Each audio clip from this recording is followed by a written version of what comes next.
కుమారుడైన క్రీస్తు కృప పరిశుద్ధాత్మని యొక్క నిరంతర సహాయ సమాధానములు కూడి వచ్చిన మనకు మన కుటుంబాలకు ఆయన ప్రేమించి ప్రతి ఒక్కరికి నిరంతరము తోడైండును గాక.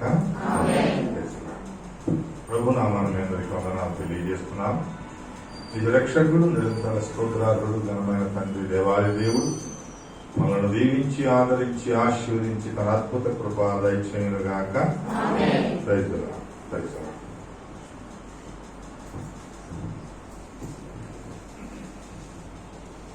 కీర్తన గ్రంథము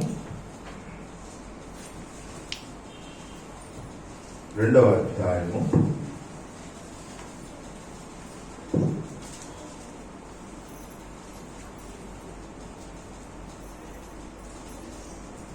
8వ వచనాన్ని చూద్దాం. కీర్తన గ్రంథము 2వ అధ్యాయము 8వ వచనం. నన్ను అడుగుము జనములను నీకు స్వాస్థ్యముగాను భూదిగంతముల వరకు సొత్తుగాను ఇచ్చదు. అందరూ చదవండి గట్టిగా.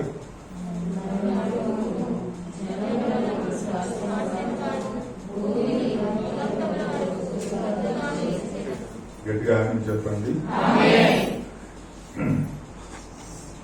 జనములను నీకు స్వాస్యముగాను భూమిని దాని దిగంతముల వరకు సొత్తుగాను ఇచ్చారు. సొత్తు అంటే సంపద.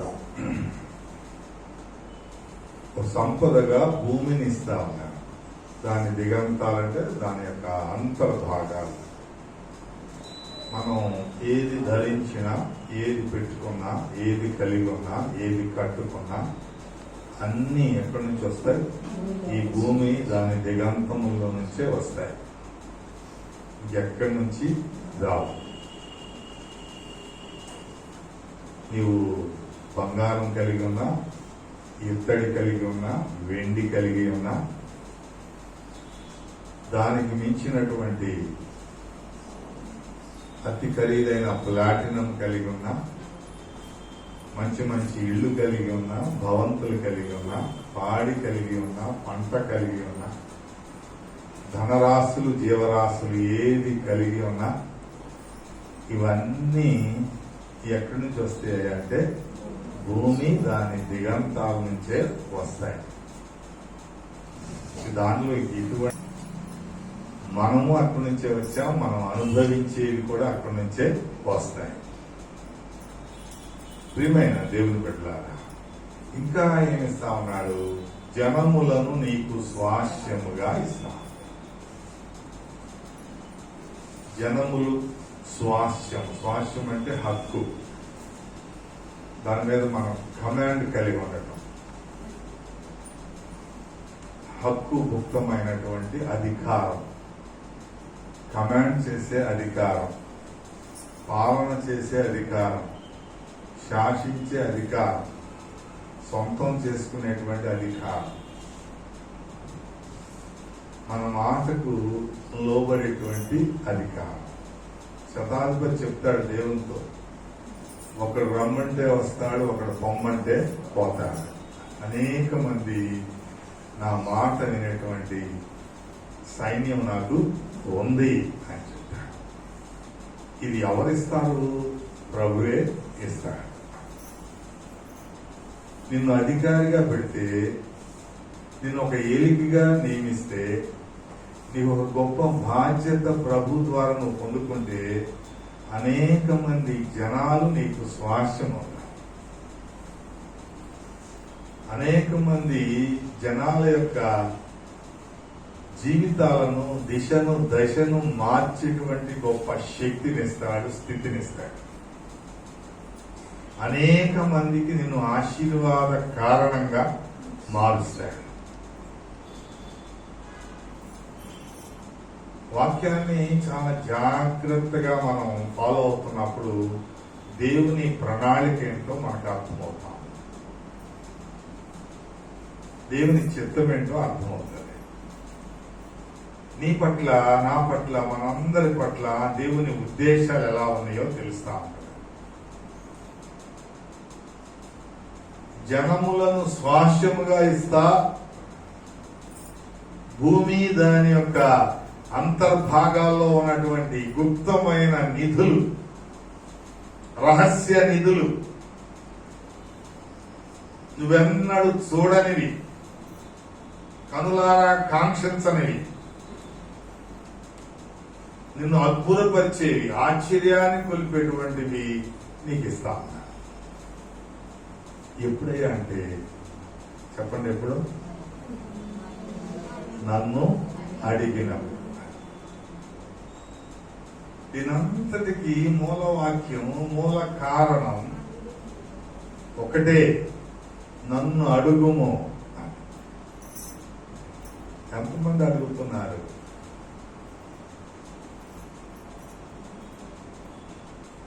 ఎంతమంది అడుగు? కోరికలు ఉంటాయి, ఆశలు ఉంటాయి, ఆకాంక్షలు ఉంటాయి, ఎక్కడెక్కడికో వెళ్ళిపోతాయి. ఓకే, ఉండకూడదని చెప్పను. ఆశ ఉండాలి, దురాశ ఉండకూడదు, అత్యాశ ఉండకూడదు, కోరిక ఉండాలి. అమ్మకి కూర్చో, కూర్చో. అవి ఎలా ఉండాలి? మన అవసరాలకు తగినట్లుగా ఉండాలి. అవసరాలకు తగినట్లుగా ఉండాలి. కాబట్టి ఏది అవసరమో, ఏది మనకు కావాలో, ఏది మనం కలిగి ఉండాలో, దేన్ని మనం పొందుకోవాలో, ఇవన్నీ కూడా ప్రభువుకు తెలుసు. ప్రభువుకు తెలుసు. కానీ ఒక్కటి కూడా మనం పొందుకోలేకపోతున్నాం. జనములను స్వాసింగిస్తాం. ఉన్న జనాలు కూడా ఏమైపోతున్నారు? దూరం అయిపోతున్నారు. ఎవరు నిన్ను ప్రేమించి నీ దగ్గరికి చేరేవాళ్ళు, నిన్ను ఇష్టపడి నీతో ప్రేమగా మాట్లాడేవాళ్ళు,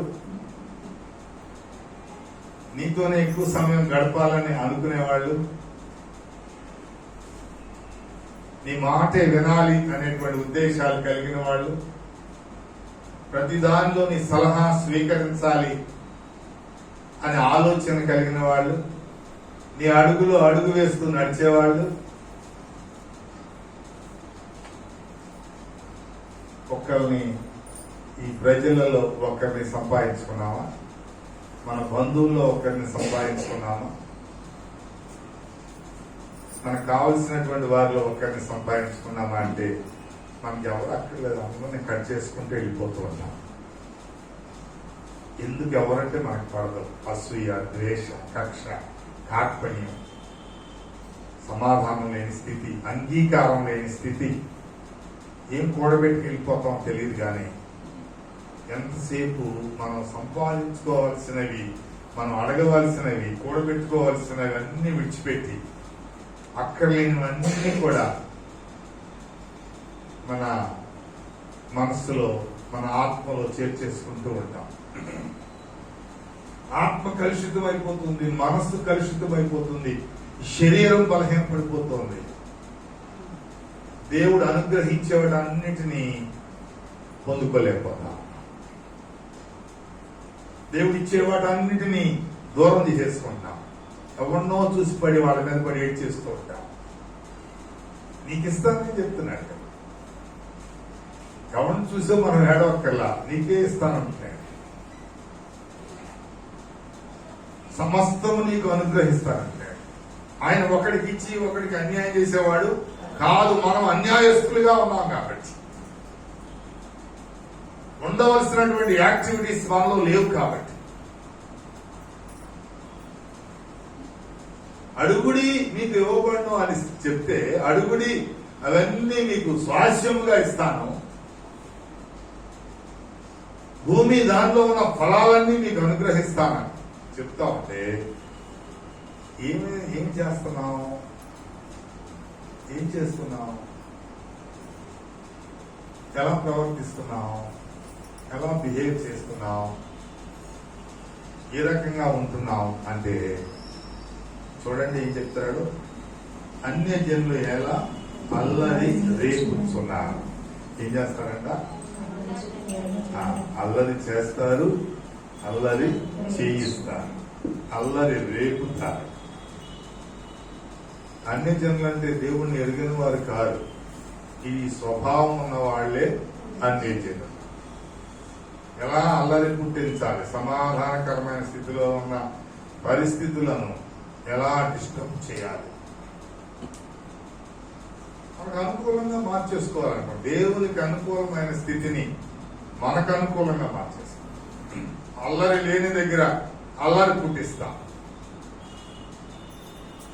సమాధానం ఉన్న దగ్గర సమాధానం లేకుండా చేస్తాం, సంతోషం ఉన్న దగ్గర సంతోషం లేకుండా చేస్తాం.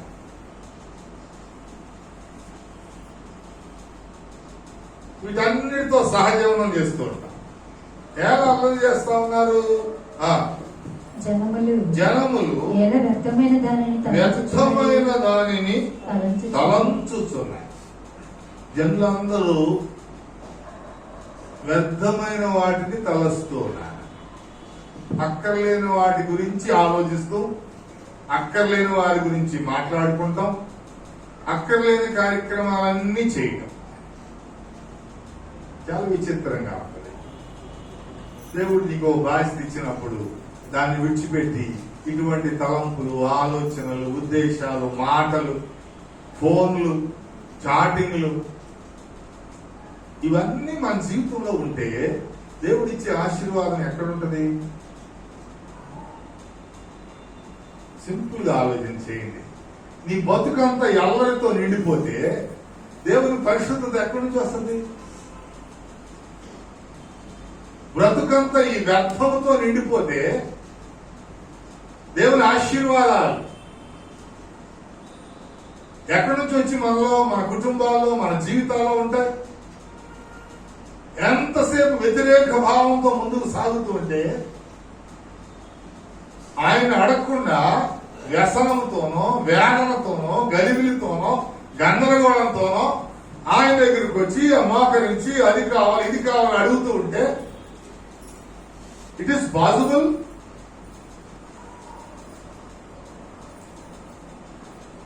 ఎందుకు పేదవాడు ఇంకా పేదవాడైపోతున్నాడు, దరిద్రుడు ఇంకా దరిద్రుడు అయిపోతున్నాడు, లేమిలో ఉన్నవాడు ఇంకా లేమిలోకి వెళ్ళిపోయాడు. యథార్థత లేనప్పుడు, నమ్మకం లేనప్పుడు జరిగేటువంటి కార్యక్రమం అదే. ప్రభు చెప్తాడు తలాంతులు ఇచ్చినటువంటి సహోదరులతో, ఆ మూడో వాడు వస్తాడు, వ్యసన పడుతున్నాడు, అసూయ చెందుతున్నాడు, ఈర్ష్యాభావం కలిగి ఉన్నాడు. ఇదిగో నీవిచ్చింది అలాగే భూమిలో పాతి పెట్టేశా, నీకు మళ్ళా తిరిగి ఇచ్చేస్తున్నా, తీసుకో. రెక్లెస్నెస్, బాడీ లాంగ్వేజ్ లో రెక్లెస్నెస్, లోబడని స్థితి ఉంది, అంగీకారం లేని స్థితి ఉంది, భయభక్తులు లేని స్థితి ఉంది, దేవుడంటే వినమ్రత లేని స్థితి ఉంది. అక్కడున్న బంధం యజమానుడు దాసుడు, యజమానుడు అంటే లెక్కలేని స్థితి కలిగి. అప్పుడు చెప్తాడు, నీది కూడా, నీ దగ్గరది కూడా తీసి ఎవరికి ఇస్తాను? కలిగిన వాడికి ఇస్తాను. ఎప్పుడు నేర్చుకుంటావు? ఎప్పుడు నేర్చుకుంటావు? ఎందుకు ఇంకా దరిద్రుడైపోతున్నాడు? ఉండవలసినటువంటి భావజాలం లేకపోవటం వల్ల, ఉండవలసిన ఆలోచనలు, ఉండవలసిన తలంపులు, ఉండవలసిన ఉద్దేశాలు లేకపోవటం వల్ల నీ విలువైన సమయాన్ని ఎక్కడ వ్యర్థం చేస్తున్నావు? దేవుడిచ్చిన విలువైన సమయాన్ని ఏ విధంగా వ్యర్థం చేస్తున్నావు? ఏ విధంగా కాలక్షేపం చేస్తున్నావు?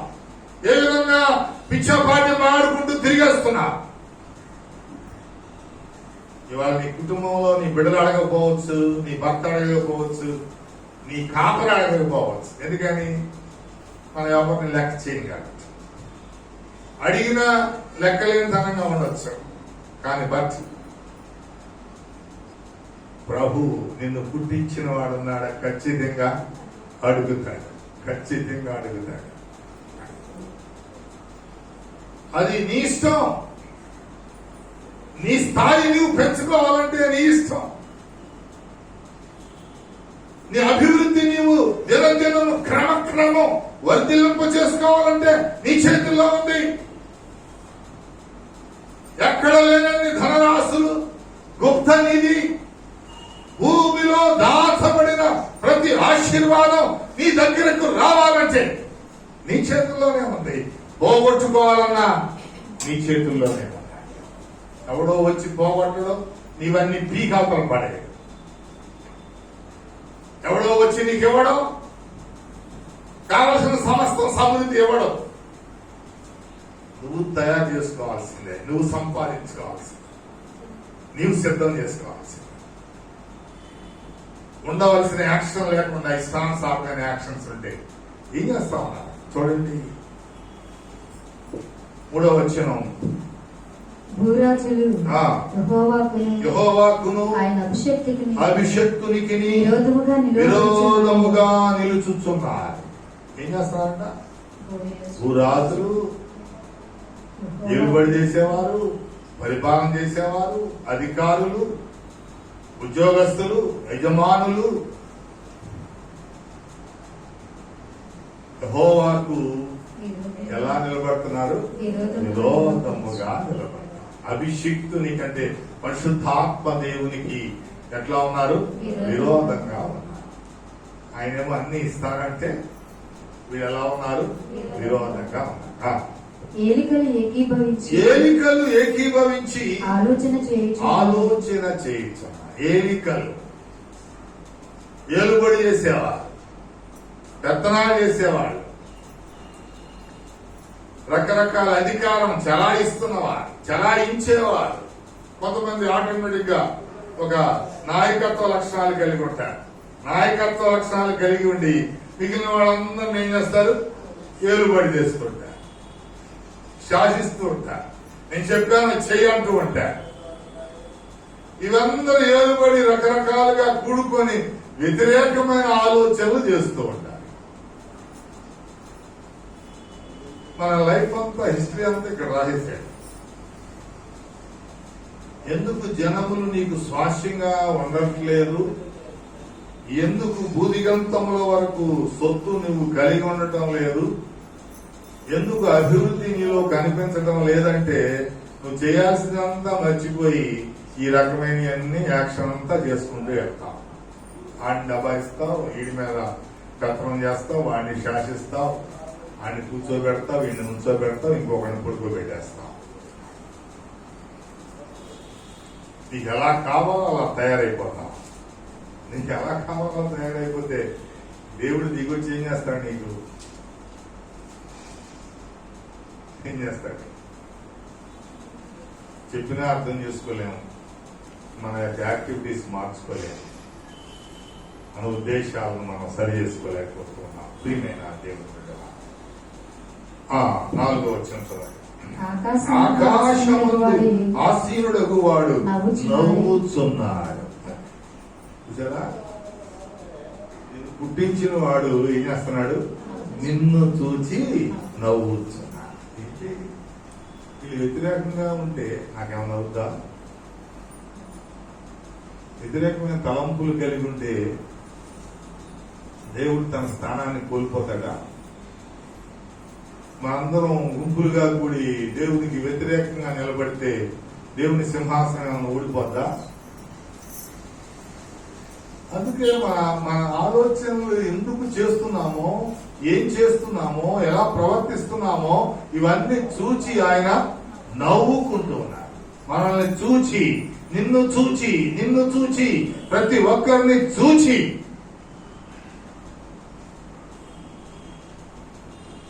నవ్వుతా ఉన్నాడు. వ్యర్థమైనవే చేస్తున్నారు, వ్యర్థమైనవే ఆలోచిస్తున్నారు, అల్లరి చేస్తున్నారు, అల్లరి రేపుతున్నారు. ఈ పరిస్థితి అంతా చూసి ఆయన నవ్వుతున్నాడంట. అమ్మా, సంతోషంతో కాదు. సంతోషంతో నవ్వుతున్నాడు అనుకుంటున్నారా? కాదు. మన చేతగాని తనాన్ని చూచి నవ్వుతున్నాడు. చేతగాని స్థితిని చూచి నవ్వుతాం. మన చేతగాని స్థితి నుండి ఎట్లా మారాలి మనం అంటే చేత అయ్యేటువంటి స్థితిలోనికి మారాలి. ఇంకా పతన స్థితిలోకి వెళ్ళిపోతున్నాం. ఇంకా ఉన్నది కూడా పోగొట్టుకునే స్థితిలోకి వెళ్ళిపోతున్నాం. ఇది చాలా విచారం ప్రియమైన దేవుని బిడ్డ, చాలా విచారం, చాలా విచారం. నవ్వుతున్నాడు చూడండి. ప్రభు వారిని చూచి అపహసించుచున్నాడు. ఏంటంట? వారిని చూసి ఏం చేస్తున్నాడు? అపహసిస్తా ఉన్నాడు.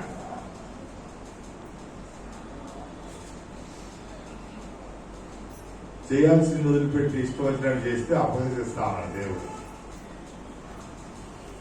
ప్రభువు వారిని చూచి అపహసిస్తా ఉన్నాడు. చదవండి. ఉగ్రుడై వారితో పలుకును, ప్రచండ కోపము చేత వారిని తల్లడింప చేయును. నేను నా పరిశుద్ధ పర్వతమైన సీయోను మీద నా రాజును ఆసీనునిగా చేసి ఉన్నాను. కట్టడం నేను వివరించలేను. యెహోవా నాకు ఇలాగ సెలవిచ్చెను, నీవు నా కుమారుడు, నేడు నిన్ను కనియున్నాను. నేను నిన్ను కనియున్నాను. మనందరం ఆయన కుమారులకు కుమారులు. మన బ్యాక్గ్రౌండ్ గుర్తు చేస్తున్నాడు, మన బేస్మెంట్ గుర్తు చేస్తున్నాడు, పునాది గుర్తు చేస్తున్నాడు. నిన్ను ఎవరికన్నారంటే సహజంగా మనం ఏం చెప్తాం? మన అమ్మ మన నాయన పేరు చెప్తాం. వారిని ఎవరికన్నారు? వాళ్ళమ్మ.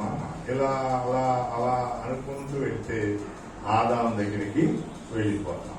ఆదాం ఎవరికన్నారు అంటే నీవు నా కుమారుడవు, నేను నిన్ను కని. ఆదిత్యం పునాది. అదే మీరందరినీ నేనే కని ఉన్నా. కాబట్టి నువ్వు తండ్రిని ఏం చేయాలి? గౌరవించాలి. అభిషక్తుని ఏం చేయాలి? ఆరాధించాలి. యెహోవా నామమును ఏం చేయాలి? స్తుతించాలి.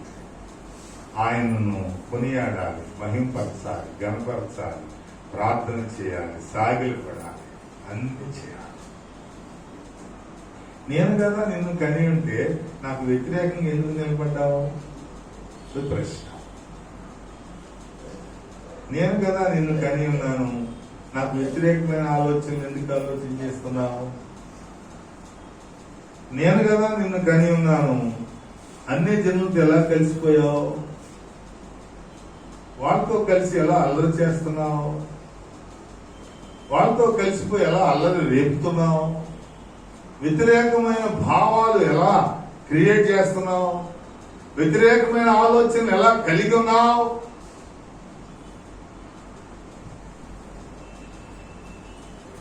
నువ్వు చేయాల్సిన పని ఇది కదా, నన్ను అడగాలి కదా.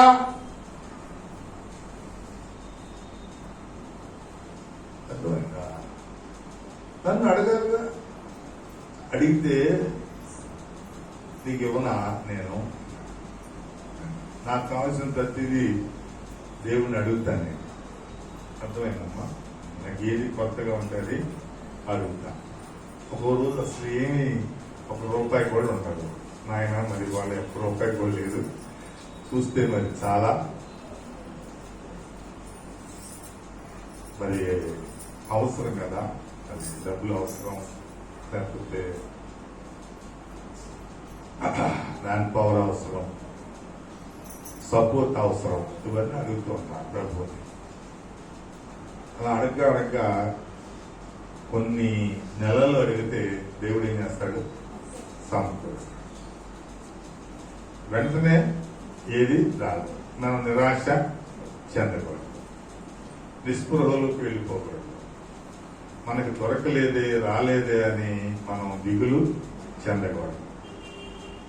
కనీసం కొన్ని నెలలు ఆయనలో మనం కనిపెట్టాలి. మనం పొద్దునడిగి సాయంత్రం కల్లా వెక్స్ అయిపోతాం.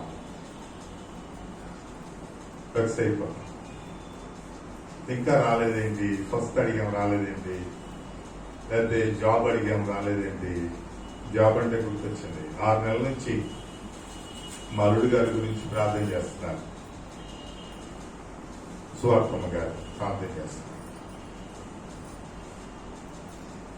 డేట్ పెట్టారు, డేట్ కూడా పెట్టేశారు. ఆగస్ట్ 1 కల్లా రావాలయ్యా, ఒక డేట్ కూడా పెట్టేసుకుని ప్రార్థన చేస్తాం. చూసారా ఎంత మనం విశ్వాసం, ఎంత యథార్థమైన స్థితిలో ఉంటేనో ప్రభువుని అలా కమాండ్ చేయొచ్చు. కమాండ్ డేట్ పెట్టి, మరి నేను మొన్న కూడా చెప్పినట్టున్నాను, డేట్ పెట్టి ఆగస్ట్ 1 కల్లా, మరి ఎక్కడో లండన్ లో ఉంటున్నారు, మరి చాలా మరి ఖర్చుతో కూడుకున్నటువంటిది.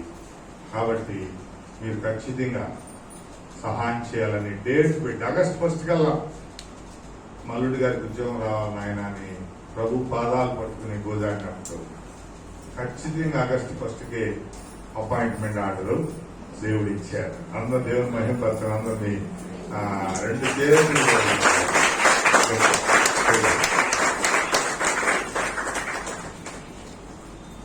ఒకటి కాదు, ఆ నెక్స్ట్ డే ఇంకొక జాబ్, అలా ఒకటి అడిగితే 2 ఇచ్చేటువంటి దేవుడు చూపిస్తూ ఉంటాడు.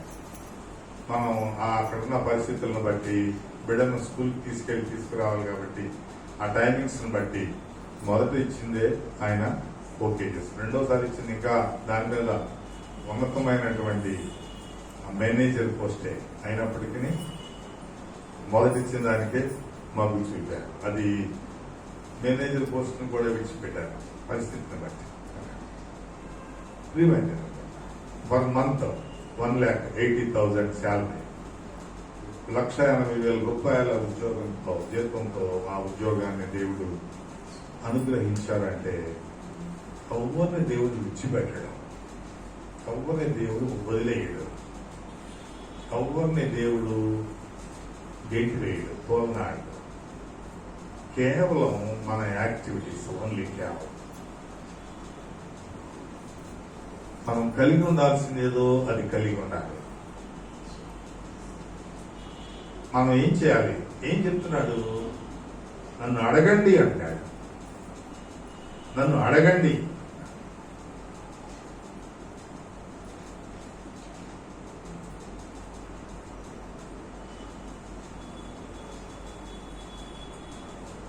జనములను మీకు స్వాస్యముగా, యు ఆర్ ఎ లీడర్.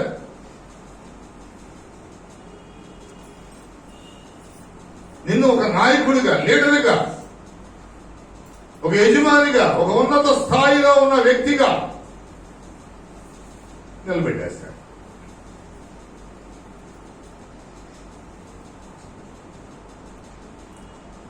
ఇక్కడ మనం చేయాల్సింది ఆయన అడగకుండా అటువంటి వ్యక్తులను చూసి ఏం చేస్తాం?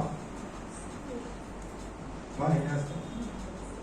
అటువంటి వ్యక్తులను చూస్తాం. ఇటు వచ్చిందా వాళ్ళకి కదా, వీళ్ళకి ఇదా, ఈ అమ్మాయికి ఇదా, ఈ అమ్మాయి డాక్టర్ అయిపోయింది ఇదా. ఇప్పుడు ఏం చేస్తారు? అందరూ కంపౌండర్లు అందరూ డాక్టర్లు చూసి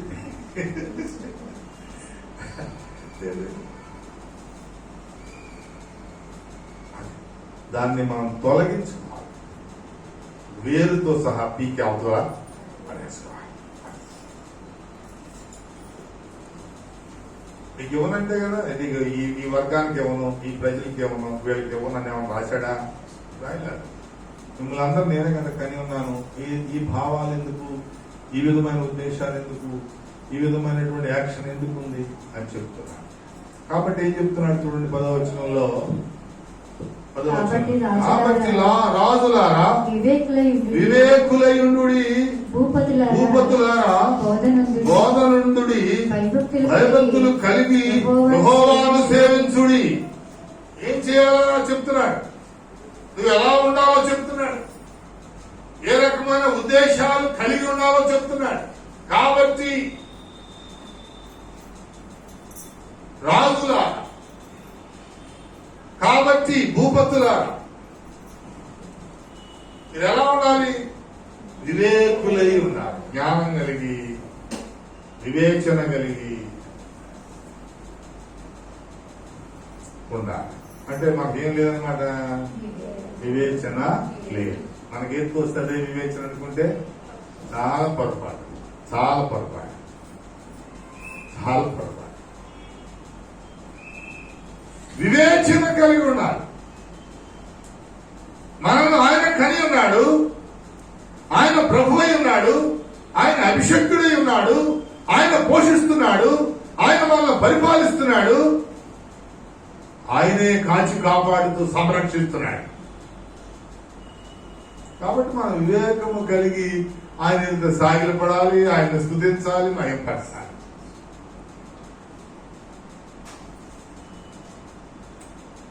భూపతులారా బోధనుందుడి, బోధన ఆయన చేసేటువంటి బోధ, వాక్యం నీతో మాట్లాడుతున్న బోధ, ధర్మశాస్త్రం నీతో చెప్తున్నటువంటి ఆజ్ఞలు, విధులు, విధానాలు, ధన్యతలు,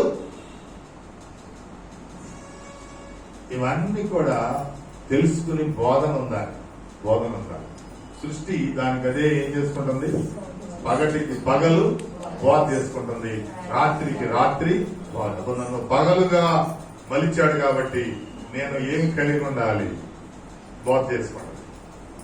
ఓహో, నా యొక్క విధులు, నా స్థితి రాత్రి రాత్రి నేను నా సేవలను ఉపయోగించాలి కాబట్టి నేనేం కలిగి ఉండాలి, దానికి అది బోధ చేసుకుంటా. ఓహో, నన్ను మనిషిగా పుట్టించాడు, ఇప్పుడు నేనేం కలిగి ఉండాలి, నాకు జ్ఞానం ఇచ్చాడు, నేనేం కలిగి ఉండాలి. అందుకే ఏమి కలిగి ఉండాలో మనకు తెలియదు కాబట్టి ఇక్కడ చెప్తున్నాడు, వివేకులై ఉండుడి. ఎలా ఉండాలి? వివేకులై, జ్ఞానులై ఉండుడి, అజ్ఞానులుగా ఉండొద్దు. అంటే వివేచన లేకుండా ఉండొద్దు,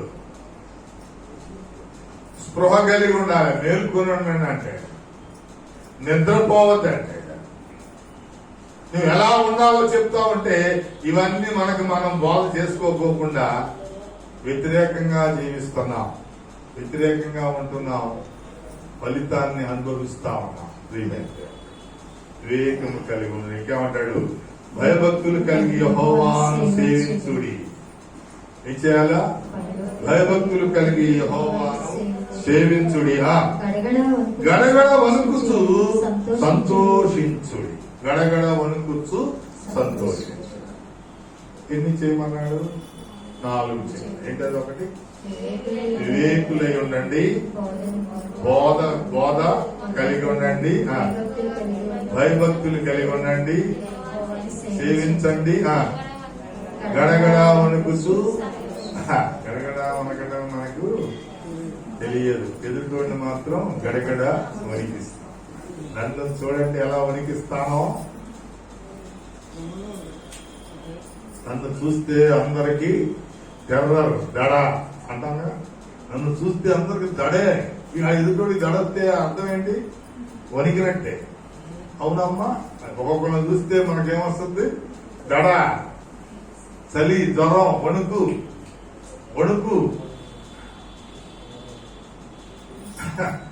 ఆయన్ని చూచి ఇవన్నీ మనం చెయ్యాలి. నిన్ను చూసి వణికితే ఏముంది? వణికిస్తావా? ఎంతకాలం వణుకుతాం? ఏమో సామెత ఒకటి, పిల్లినైనా కట్టేసి కొడితే ఏమవుతుందంట? పూలైపోతా. పిల్లి కూడా ఏమైపోతుంది? చివరికి పూలైపోతుంది.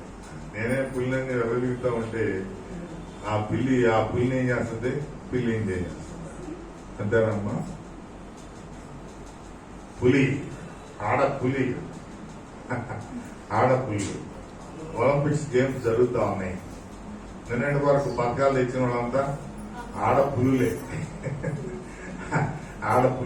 7 పథకాలు వచ్చినాయి. నిన్న ఒకటే గోల్డ్ వచ్చింది, అది మగ పులి తెచ్చాడు. మిగిలినవన్నీ ఆడపుల్లే, ఆడపిల్లలు. ఏంటి ఏకాగ్రత, సాధన. ఒక మెడల్ కోసం 3 సంవత్సరాలు ఏం చేయాలి? సాధన చేయాలి. Minimum 3 years. కోచ్ ఎలా చెప్తే అలా నడుచుకో. ఏం తినమంటే అదే తినాలి. ఎలా నిద్రపోమంటే అలాగే నిద్రపోవాలి. ఎలా వ్యాయామం ఎన్ని గంటలు చేయమంటే అన్ని గంటలు చేయాలి. కఠోర దీక్ష. అమ్మా, నిన్న మనకి గోల్డ్ మెడల్ తెచ్చినటువంటి ఆయన డిప్యూటీ జనరల్ మిలిటరీలో 6 నెలల క్రితం కుడి చెయ్యి అతను విరిగింది. కుడి చెయ్యి విరిగిపోయింది. అస్సలు జావెలిన్ త్రో ఆయన ఈ గేమ్ లో తీసుకొచ్చాడు. ఆ విసరడానికి ఎంత మాత్రము పని చేయదు. కానీ ఆ అంకిత భావం, ఆ ఏకాగ్రత, ఆ పట్టుదల, సడలమైన దీక్ష ప్రపంచంలో మొదటి వ్యక్తిగా నిలబెట్టేసింది. అంత కదా ఊరికే రాదు, ఏది రాదు. చాలా శ్రమ పడాలి, చాలా శ్రమించాలి. యాజ్ యూజువల్ గా ఆడుకుందాం పాడుకుందాం అంటే ఎక్కడ ఫలితం దొరకదు. ఫస్టే ఫలితం. ఊరికే ఇదివరకు పొలం పనులకు వెళ్తా ఉన్నాం. పాటలు తీసుకుని గుదాన్ని పెట్టుకుని వెళ్ళి చెప్తా ఉన్నాం. నాట్లు వేయటానికి ముందు పొలమంతా సదును చేయాలి, అదును చేయాలి. అంటే అదంతా కూడా చక్కగా ఇలా ఏలు పెట్టి ఆ మొక్కని నాటి అనుకూలంగా మార్చాలి. అలా చేయాలి. ఏం చేసాము మేము? ఆ చేతి నిండా నీళ్లు పెట్టేసి ఊరికే బురద చేసి తీసాము. అంటే ఆడుకుంటూ పాడుకుంటా అలా చేసినా సాయంత్రం అవగానే అప్పుడు 40 రూపాయలు అంటూ ఉండేది. 30 రూపాయలు కూలి మగవాళ్ళకి, ఆడవాళ్ళకి 20 రూపాయలు. అక్కడ వ్యత్యాసమే. తెచ్చేవాడు, తెచ్చుకోవాలి. కానీ మరి రెండోసారి పిలుస్తాడా ధన్యవాడు. ఎందుకని? మళ్ళీ ఆ రోజు ప్రత్యేకంగా ఆ కార్యక్రమం వాడు. ఎందుకని? అలా ఏలు పెడితే ఆ మట్టిలోకి దిగదు. నాట్లు వేయటం అంట.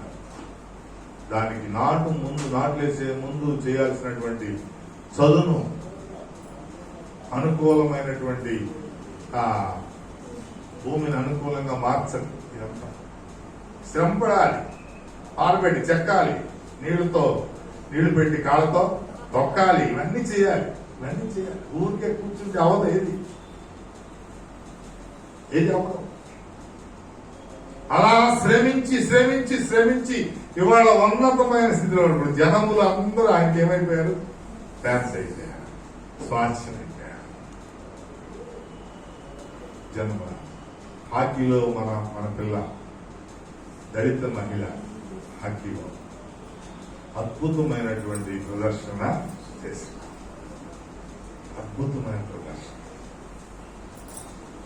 మన గవర్నమెంట్ 20 లక్షల ఆమెకు బహుమానం కూడా ఇచ్చారు. 4వ స్థానంలో నిలబెట్టింది. ఎక్కడో 7-8 స్థానాల్లో ఉండేటువంటి జట్టును తీసుకొచ్చి ప్రపంచ స్థాయిలో 4వ స్థానంలో, త్రుటిలో 3వ స్థానం తగ్గుతుంది. ఆ కష్టం, ఆ ఓర్పు, ఆ సహనం చూడటానికి మనకు చాలా ఆహ్లాదకరంగా కనిపిస్తాయి. కానీ వాటి వెనుక ఉండేటువంటి కృషి, పట్టుదల, భయభక్తులతో కూడిన జీవితాలు, ఇవన్నీ మనకు అవసరం.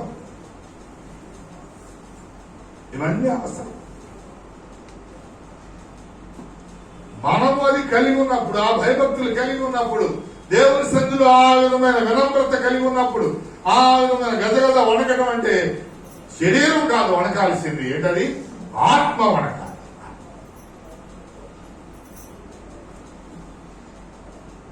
ఆత్మ వణకాలి. నీ ఆత్మ దేవుని సన్నిధిలో గడగడా వణకాలి. నా సృష్టికర్త ముందున్నాను, నా సృష్టికర్తను కలుసుకోవడానికి వచ్చాను, ఆయనతో మాట్లాడడానికి వచ్చాను, నా స్థితి ఆయనకు తెలియజేసుకుంటానికి వచ్చాను. వనకాల సాగిలపడాలి. ఏం చేయాలా? సాగిలపడాలి. భయభక్తులు కలిగి యెహోవాను సేవించుడి, గణగణ వణుకుచు సంతోషించుడి. మనకు వచ్చే వణుకు సంతోషం కాదు, వచ్చేదేంటి? దుఃఖం వస్తుంది, కానీ ఏడుపు వస్తుంది. కానీ ఇక్కడ వణుకుతో ఏం చేయాలంట? నా దేవుని సన్నిధిలో నేను ఆయనతో మాట్లాడుతూ నేను ఆయన్ని ఘనపరుస్తున్నాను, నా శరీరంతో ఘనపరుస్తున్నాను, నా ఆత్మతో ఘనపరుస్తున్నాను, నా అవయవాలతో ప్రభువును ఘనపరుస్తున్నాను. దేవుడు మనకిచ్చిన ప్రతి అవయవంతో ప్రభువును మనం ఘనపరచాలి. ప్రతి అవయవంతో ప్రభువును, అప్పుడు మనం సంతోషిస్తాం. ఆటోమేటిక్ గా ఆ సంతోషానికి అవధులు ఉండవు. అంత గొప్ప సంతోషాన్ని ఫీల్ అవుతూ ఉంటాం ప్రియమైన. ఒకవేళ ఇది లేకపోతే, ఈ స్థితి, ఈ 4 స్థితులు మనలో లేకపోతే, వివేకులయుండుడి, బోధనందుడి, భయభక్తులు కలిగే యెహోవాను సేవించుడి, గణగణ వణుకుచు సంతోషించుడి. ఒకవేళ ఇవి మన జీవితాల్లో లేకపోతే ఆయన కోపము త్వరగా రగులుకొనును. కుమారుని ముద్దు పెట్టుకొనుడి, లేని ఎడల ఆయన కోపించి.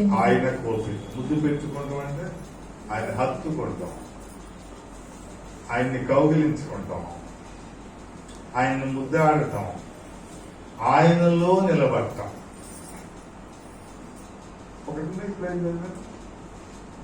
నాయందు మీరును మీ యందు నా మాటలు నిలిచి, ఆయన యందు మనం నిలిచి ఉండాలి. ఆయన్ని హత్తుకోవాలి, కౌగిలించుకోవాలి. అప్పుడే కదా ఆయనలో నిలిచి ఉండగలం. వేరుగా నిలబడమనలేదు, ప్రక్కన నిలబడమన్నా. దుస్తులకు వేరుగా నిలబడమన్నాడు, భార్యకు ప్రక్కన నిలబడమన్నాడు. ఆయనలో మాత్రం ఎలా నిలబడమన్నాడు? ఆయన లోపల నాలో నిలబడ. చూసారా, ఎవరితో ఎక్కడ నిలబడాలో మనం నేర్చుకోవాలి. అర్థమైందా రాణి? ఎక్కడ నిలబడాలి? ఆయన లోపల నిలబడిన తర్వాత ఏం చేయాలి? ఆయన మాటలు మనలో నిలబడాలి. ప్రభు చెప్పిన మాటలు మనలో ఉండాలి, నిలబడాలి. ఇప్పుడు త్రిత్వములో ఏకత్వం అయిపోయింది. ఆయనలో మనం, మనలో ఆయన మాటలు. ఆయనలో మనం, మనలో పరిశుద్ధాత్మ దేవుడు. ఆయనలో మనం, మనలో అభిషక్తుడు. ఇప్పుడు అలా తయారైపోయాడు మనిషి. ఈ మనిషి ఎక్కడ ఉన్నాడు? ఆయనలో ఉన్నాడు. మనలో ఇప్పుడు ఏముంది? ఆయన మాటలు ఉన్నాయి. ఆయన మాటలు అంటే ఆయన వాక్యం ఉంది. ఆ వాక్యమే దేవుడై ఉండే. మనం ఆయనలో ఉన్నాం, ఆయన మనలో ఉన్నాడు. త్రియేక దేవుడు అలా మనల్ని ఏకం చేసుకున్నాడు. ఇప్పుడు ఏమన్నాడు? ఇలా ఉన్న తర్వాత మీకు ఏది ఇష్టమో అది అడుగుడి. మనం అడగటానికి ముందు వీఆర్ ప్రిపేర్డ్. ఊరికే వెళ్తా చెంగు మూసుకేసేసుకుని గబుకు నుంచి మోకరించి ఆయన అరిచి, ఆయన ఇరిచి, ఆయన అడిదప్పి, ఆయన విడిపీకే నిన్ను వీకేస్తాడు.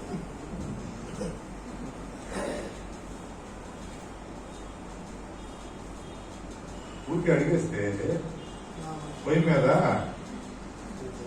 గబగబా 4 డబ్బాలు బియ్యం వేసి పెట్టేశాం.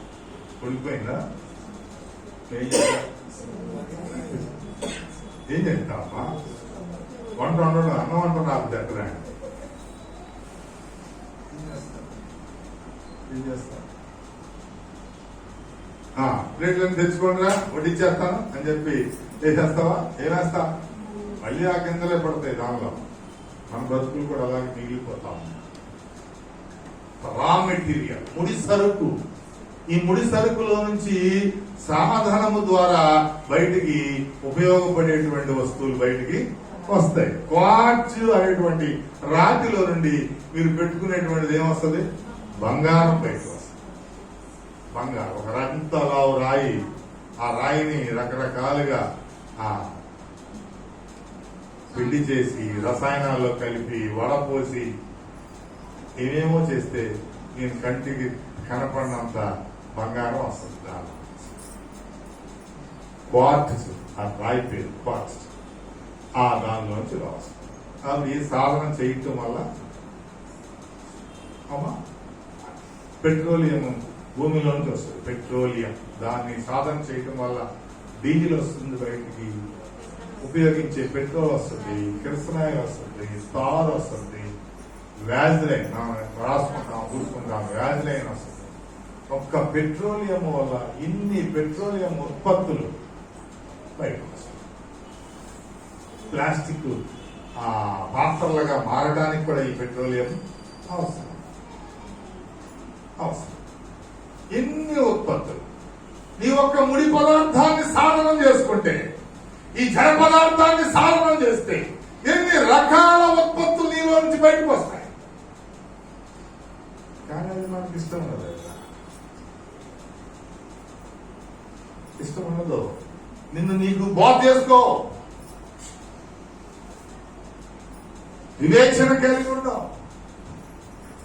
ఇప్పుడు నీవు అడగడానికి ముందు అడుగుడు ఏం చెప్పాడు కదా, అడుగుడి జనములను నీకు శ్వాస అడగాలి.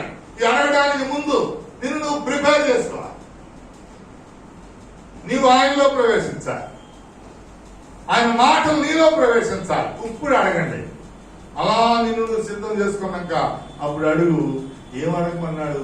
నీకు ఏది ఇష్టమో అది అడుగు. ఏముంది? అది మీకు అనుగ్రహించబడు. చూడండి ఎక్కడ ఉందో, యోహాను సువార్త 15వ అధ్యాయం 7వ వచనం. నా యందు మీరును మీ యందు నా మాటలను నిలిచి ఉండిన ఎడల మీకేది ఇష్టమో అడుగుడి అది మీకు అనుగ్రహించబడును. మీకేది ఇష్టమో అడగండి. ప్రభు చెప్పిన మాటలు నమ్మదగినవి, అది మీకు వచ్చేస్తుంది.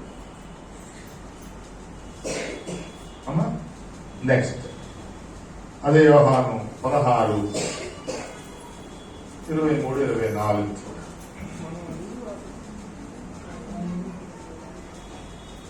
యోహాను 16:23. ఆ దినమున మీరు దేనిని గూర్చి నన్ను అడుగరు. ఏంటంట? ఆ దినమున అడుగరు. మీరు నా తండ్రిని నా పేరట ఏమి అడిగినను ఆయన మీకు అనుగ్రహించునని మీతో నిశ్చయముగా చెప్పుచున్నాను. రెండవ సిస్టమ్ ఏంటంటే, మొదటి ఇది చెప్పుకున్నాం, మనము ఆయనలోకి, ఆయన మాటలు మన లోపల ఉంటే మీరు ఏది అడిగితే అది అనుగ్రహించారు. రెండవది, నా నామమున మీరు తండ్రిని ఏమి అడిగితే అది మీకు అనుగ్రహించు. అంటే ఏంటి? ఎవరిని అడగాలి? తండ్రిని అడగాలి. త్రూ ద జీసస్ క్రైస్ట్, ఆయన ద్వారా. ఎవరి ద్వారా? యేసయ్య ద్వారా. ఎవరిని అడగాలి? తండ్రిని అడగాలి. ఇది లింక్.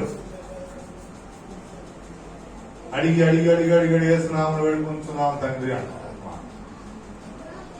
చివరి అడ్రస్సింగ్ బాగా ఏసునామమున వేడుకొనుచున్నాము. ఆమెనా తండ్రి అంటారా? తండ్రి అందరుగా కావాలంతా అందరు. మనం తెలుసుకోవాల్సింది ఏంటంటే, ఖచ్చితంగా ఎవరిని అడగాలి? తండ్రిని అడగాలి. మీ ఇంట్లో ఏదైనా అవసరమైతే ఎవరిని అడుగుతారు? తండ్రిని అడగరు. ఎవరిని అడుగుతారు? తల్లిని అడుగుతారు. తల్లిని అడుగుతారు. కరెక్టే కాదంటే తల్లిని అడుగుతారు. తల్లి ఏం చేస్తుంది? తండ్రి దగ్గరికి వెళ్తారు. ఇక్కడ తల్లి పాత్ర యేసయ్య. డైరెక్ట్ గా తండ్రిని అడగము. అమ్మ దగ్గరికి వెళ్ళి, అమ్మ ఇది కావాలి, కొంచెం నాన్నకి రికమెండ్ చేయి అన్నా.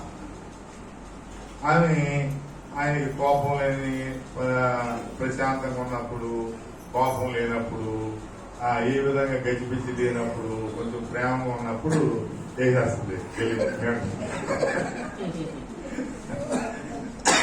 ఏమండి, అబ్బాయికి బైక్ కావాలంట, ఇది కూడా చెప్పండి. నా అమ్మాయికి విమానం కావాలంటే అండి ఏదేదో అడిగాట.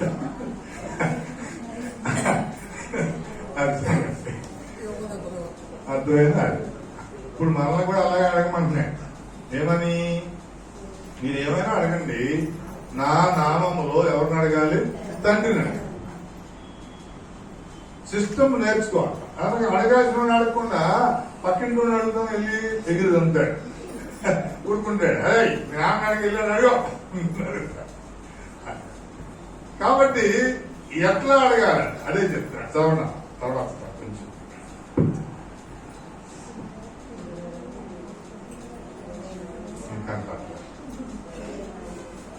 24 చదవండి. మీ సంతోషము పరిపూర్ణమన్నట్లు అడిగుడి. ఎలా ఎలా అడగాలి? మీ సంతోషం అడిగేటప్పుడు ఏడుస్తాం, సంతోషంగా అడుగుతాం. ఎలా అడగాలి? సంతోషంగా అడగాలి.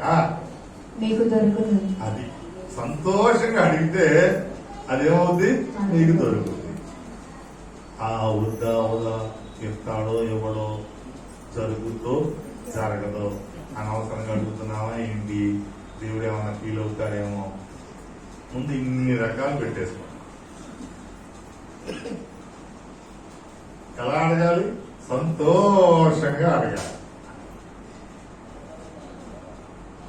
సంతోషంగా అడిగితే అది దొరుకును. నేర్చుకోండి, నేర్చుకోండి.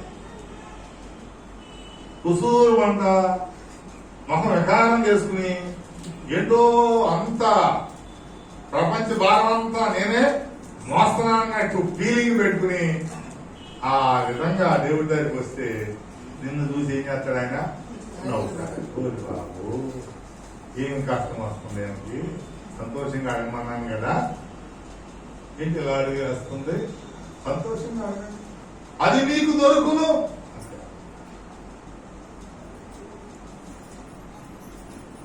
దేవుడు ఏ విధమైనటువంటి ప్రాసెస్ చెప్పాడో ఆ ప్రాసెస్ ప్రకారం నువ్వు వెళితే ఆటోమేటిక్ గా అన్ని లభిస్తాయి. బిడ్డలు కంప్యూటర్ మీద కొన్ని ఫార్ములాస్ చేస్తూ ఉంటారు.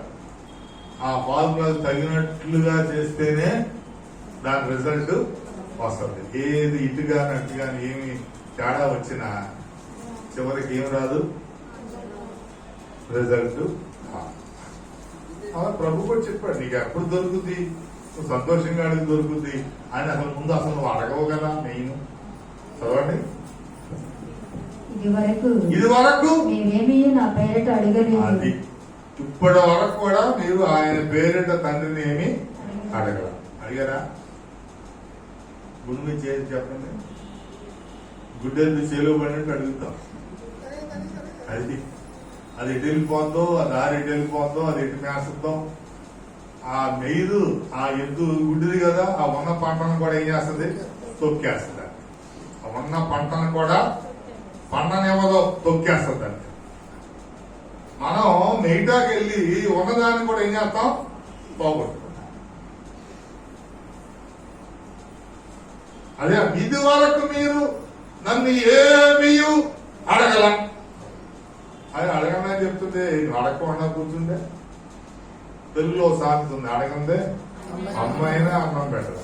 మన అమ్మ అలాగే అడగకపోయినా కలిపేసి పెట్టేస్తా ఉంటారు చెవుల్లో ముక్కులు. అర్థమైందా? వాళ్ళు కలిపి అడుగుతా ఉంటే వీళ్ళు మరీ పెట్టి చేస్తా ఉంటారు. అది చేస్తాం. ఎందుకని? అంతే కదా, అడిగేవాడికి ఆడంట ఆ రకంగా అలా అయిపోతుంది. అమ్మ కొంతకాలానికి అలాగే అతుక్కుపోతున్నారు, ముసుకుపోతాయి.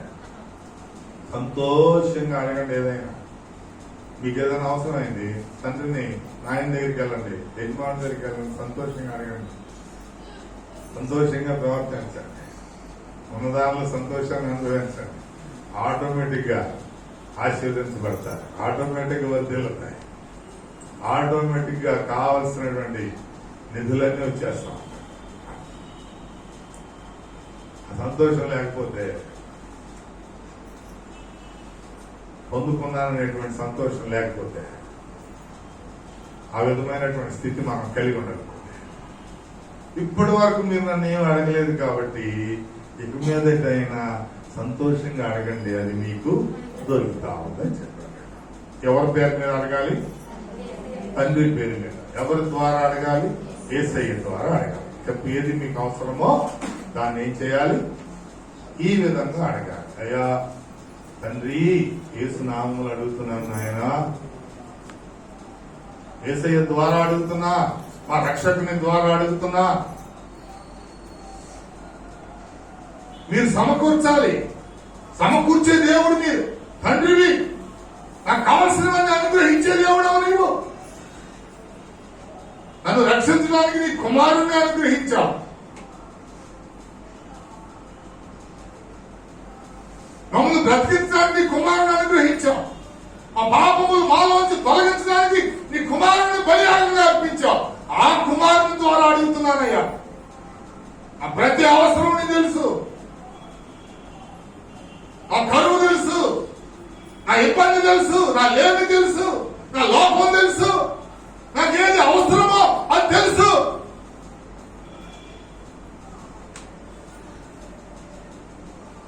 నీకు యేసయ్య పేరట అడుగుతున్నాను తండ్రి, నీ కుమారుని పేరట అడుగుతున్నాను. ఆయనలో నిలబడి మాట్లాడు, ఆయనలో నిలబడి మాట్లాడు, నీకు దొరుకుతుంది. ఆమె చెప్పండి గట్టిగా, అది నీకు దొరుకుతా ఉంది. చూడండి, మత్తయి సువార్త 18వ అధ్యాయం 19వ వచనం.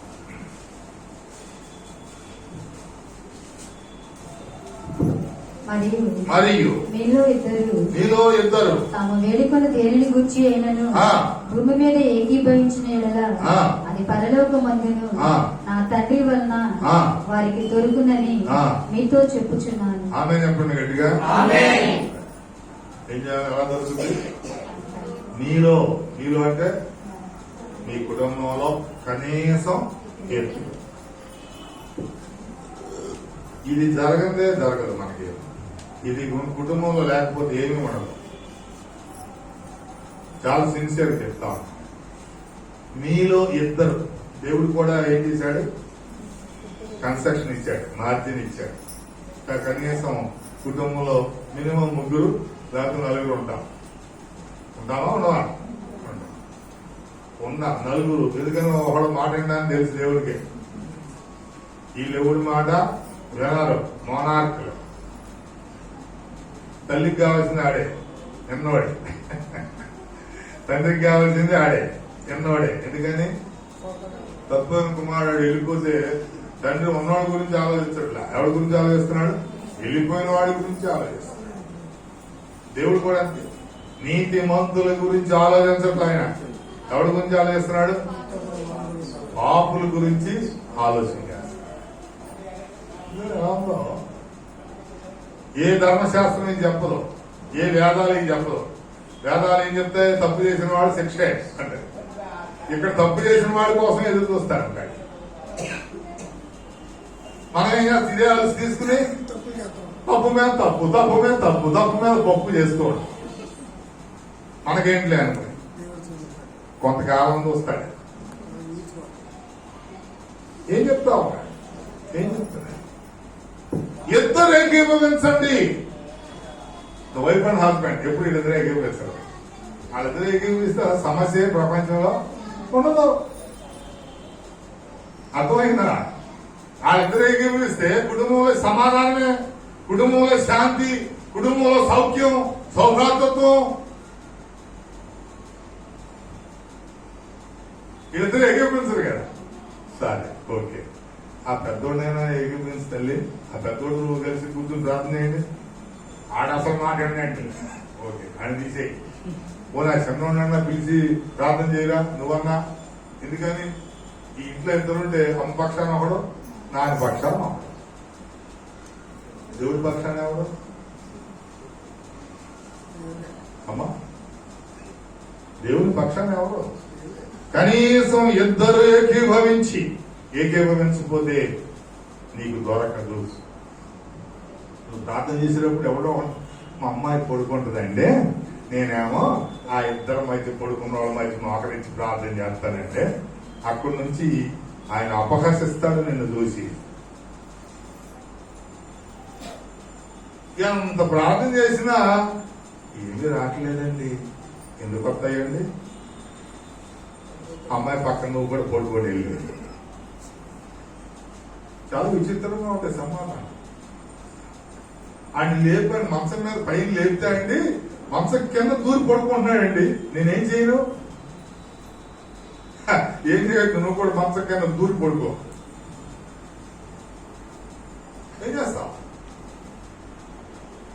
ఏం చేస్తున్నావు? ఎలా ప్రార్థన చేస్తున్నావు? ఎలా అడుగుతున్నారు దేవుణ్ణి? మన స్టేటస్, మన ఫ్యామిలీ స్టేటస్, వ్యక్తిగత స్టేటస్ ఈ రోజుతో నువ్వు మార్చుకోగలిగితే, ఈ రోజుతో నువ్వు సరి చేసుకోగలిగితే, సరి దిద్దుకోగలిగితే దేవుణ్ణి పక్షానంతో ఆనందిస్తాడు. ఇద్దరు ఏకీభవించి ఒక్కడవే ఒక్క పొల్ల పెట్టి వంట చేయండి.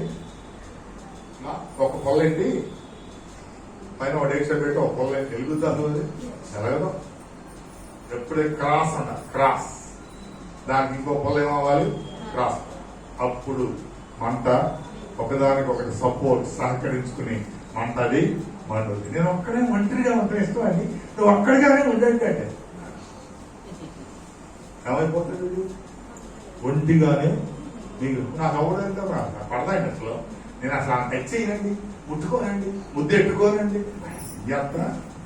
ఏం చేస్తాం మరి? ఎందుకు కన్నావు? ఎందుకు పెంచావు? దేవుల్లో నిలబెట్టవా? దేవుల్లో అభివృద్ధి చేయవా? క్రమక్రమంగా విశ్వాసంలో దేవుల్లో బలపరచవా? ఏం చెప్తా? ఆయన పడుకోబెట్టి చూపెడతానండి, ఫ్యాన్ కూడా పెడతాను. కిచెన్ గారు విసురుతావా? విసురుద్ది. ఎందుకు ఇస్తాను? ఏమవుతా? ఏమైపోతా? నువ్వు ఒకదాన్ని ప్రార్థన చేస్తావా? ఇద్దరు ఏకీభవించి భూమి మీద ఏం అడిగితే భూమి మీదే కాదు పరలోకంలో కూడా దొరుకుతాడు. ఆమె చెప్పండి గట్టిగా. నువ్వు ఎక్కడ అడిగితే దేవుడు ఏం చేస్తాడు? పరలోకంలో కూడా ఇచ్చాడు. అమ్మా అర్థమవుతుందా? అసలు మనం అడగం కదండి, ఇవన్నీ చేయం కదండి అంటారా? అది సమస్యలేం కాదమ్మా, చాలా సులువైనవి,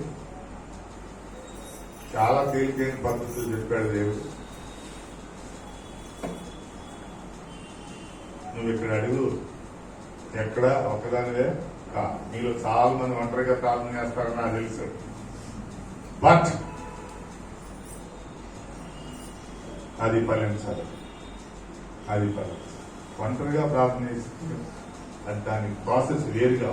ఇది అభివృద్ధి చెందడానికి, నువ్వు ఫలించడానికి, నీ లోగిలు అభివృద్ధి చెందడానికి, గుప్పెళ్ళు విప్పి దేవుని యొక్క వరాలు పొందుకుంటానికి, నీ కొండ నిండటానికి, నువ్వు పాడికొండగా మారిపోవడానికి, అభివృద్ధిలోకి వెళ్ళిపోవడానికి.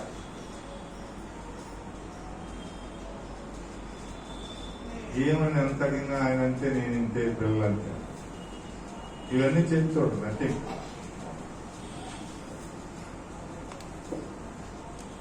ఇద్దరు ఏకీభవించండి. భార్యాభర్తలైనా, బిడ్డలు తల్లిదండ్రులైనా, ఎవరైనా నువ్వు మోకరించినప్పుడు ఒక్కడే కాదు, పక్కన వాడిని, నేను మంచం మీద పడుకున్న వాడిని పిలిచి పక్కన మోకరింప చేసుకోవాలి.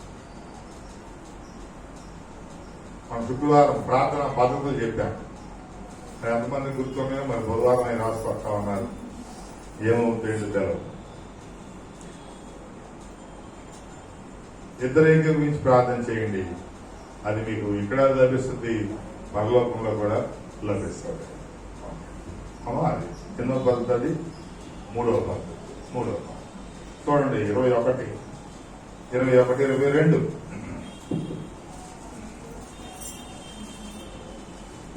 22 మత్తయి సువార్త. మరియు మీరు ప్రార్థన చేయనప్పుడు వేటిని అడుగుదురు అవి దొరికినవని నమ్మిన ఎడల మీరు వాటినన్నిటినీ పొందుదురని వారితో చెప్పేది. గట్టిగా చెప్పండి. మీరు ప్రార్థన చేసి అడిగినప్పుడల్లా అడిగినవన్నీ కూడా ఏమనుకోవాలి?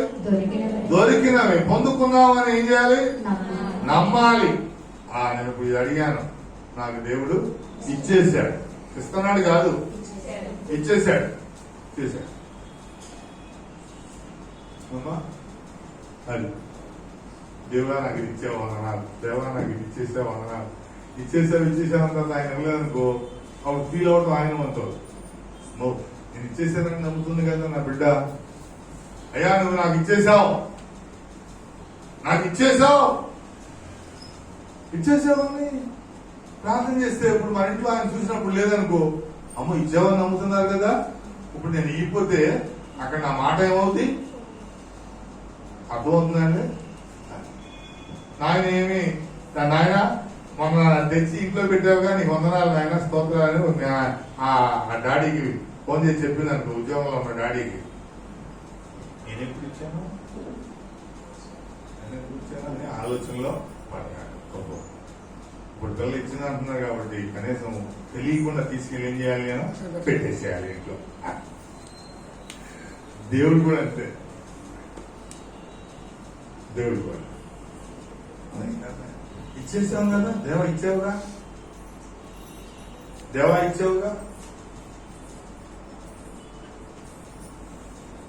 నేను నమ్ముతున్నాను. నువ్వు ఇస్తావని ఇచ్చావని నమ్ముతున్నాను, ఇచ్చేసావని నమ్ముతున్నా. అమ్మ ఇంట్లో నాకు అది లేదు ఇది లేదు లేచిన కావాలని ఈ మాటలు మాట్లాడుతున్నాం. అన్ని ఖాళీ, డబ్బాలు ఖాళీ. నా అర్థమే కాదు. మా మొదటి కూడా ఒకడు ఉన్నాడు, ఏమి తాడు చెప్పినా చెయ్యడు. ఈ ఉరువు వెళ్ళి ఎక్కడ పడిందంట? మంగళం మీద. ఈ ఉరుమే ఆ మంగళం మీద పడితే ఆ మంగళం పగిలిపోవడం తప్ప ఏమన్నా ఉపయోగం ఉందా? దేవుడిని అడగండి, ఆయన మనసు మారిపోతే ఆ మనసు మార్చేటట్టు చేస్తున్నావు స్వామి, నీకు వందనాలు. మనసు మారిపోయింది. ఈడు మనసు ఎందుకు మారితే? ప్రపంచంలో అందరూ మారిన ఈడు మాత్రం మారడం. ఇటువంటి బలహీనమైన మాటలు మన జీవితాల్లో రానివ్వకండి. ఒకటే అడుగు ప్రతి వారికి దొరుకును, అదే చెప్పాడు దేవుడు.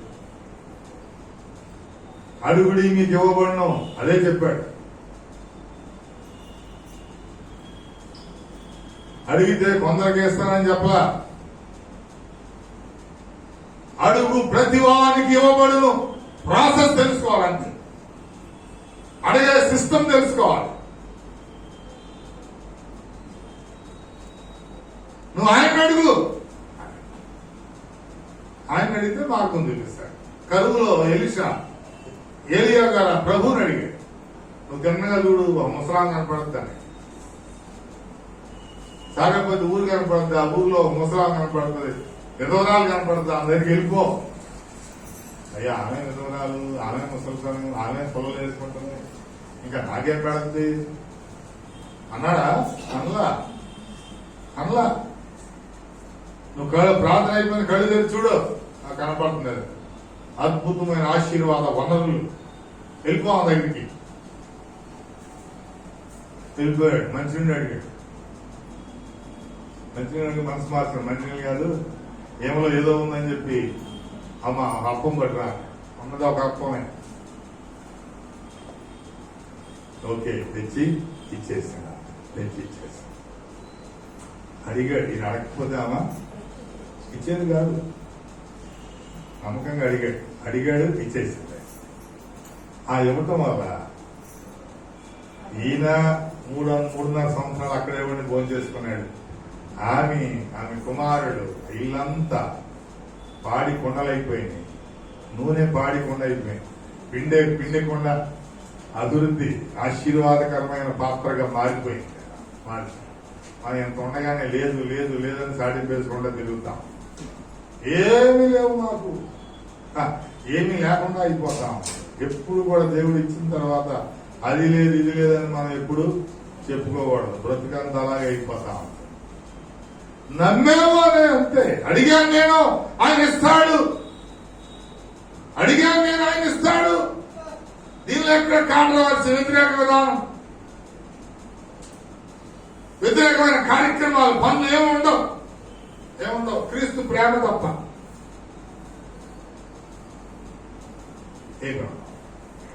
మొదటిది ఏం చెప్పాను? ఆయనలో నిలిచి ఉండి ఆయన మాటలు మనలో నిలబెట్టుకుని ఆయన అడగాలి. నువ్వు ఏది అడిగితే అది ఇస్తాడు. రెండోది ఏం చెప్పాను అమ్మా? ఆయన నామం ద్వారా, యేసు నామం ద్వారా తండ్రిని అడిగినప్పుడు మనం ఏది అడిగితే అది దొరుకుతుంది. మూడవది ఇద్దరు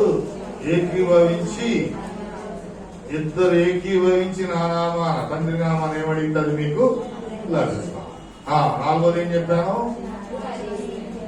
ఏం అడిగామో అది మనం పొంది ఉన్నామన్న నమ్మకంతో అడగాలి. అడుగుతారా? ఏమో డౌటే అడుగుతారా? అడగరా? అడగాలి. రేపటి నుంచి చేయాల్సిన పని అది. ఒక్కటి చూడండి, 1 యోహాను 3:21. 1 యోహాను 3:21. మరియు మనం ఆయన ఆజ్ఞలు గైకొనుచు ఆయన దృష్టికి ఇష్టమైనవి చేయుచున్నాము. ఆయన దృష్టికి ఇష్టమైనవి చేయుచున్నాము కనుక మనమేమి అడిగినను అది ఆయన వలన మనకు దొరుకును. ఆయన వలన మనకు దొరుకును. ఆమె చెప్పండి. ఇప్పుడు ఆజ్ఞలను గైకొనుచు మంచి పనులు చేయాలి. ఇష్టమైన పనులు, దేవునికి ఇష్టమైన పనులు చేయాలి. అంతమంది దేవునికి ఇష్టమైన పనులు చేస్తారు కదా. ఒకరు ఇంతమందిలో ఒక్కరు లేరా? దేవమ్మ తెలిసి మరి దేవునికి కష్టపెట్టే పనులు ఎందుకు చేస్తున్నాను? అమ్మా ఏం పనులు చేస్తున్నారు? ఏం పనులు చేయాలా? నువ్వు అడిగిందల్లా నీ ఇంట్లోకి రావాలంటే, నువ్వు కోరుకున్నదంతా నీ ఇంటి ముందు ఉండాలంటే, నీకు కావాల్సింది అనుకున్నదంతా నువ్వు కలిగి ఉండాలంటే, నీ ఇష్టం వచ్చినట్టు డాన్సులు వేసుకుంటా ఉంటే మాట్లాడరేంటి? నా ఇష్టం వచ్చినట్టు నేను డాన్సులు వేసుకొని తిరుగుతాను అన్ని వచ్చేయాలంటే ఏమి? ఏమన్నా మాస్టర్ వినపడుతుందా? ఏంటి మరి? ఆజ్ఞలు పాటించాలి. ఆయనకి ఇష్టమైనవి చేయాలి. నీకు ఇష్టమైనవి చేస్తే కాదు, ఆయనకి ఇష్టమైనవి. ఎవరు ఒక్కళ్ళు ఆయనకి ఇష్టమైన పనులు చేస్తాం. ఏమైపోవడానికి అమ్మా? ఏమైపోవడానికి? నీకు ఆన్లైన్ లో బుక్ చేసేస్తావు. నీకు ఇష్టమైంది అల్లా ఆన్లైన్ లో బుక్ చేస్తావు. టల్లా పాటికి వచ్చేస్తాడు, తీసేసుకో. దేవునికి ఇష్టమైనవి ఎక్కడ బుక్ చేస్తున్నావు?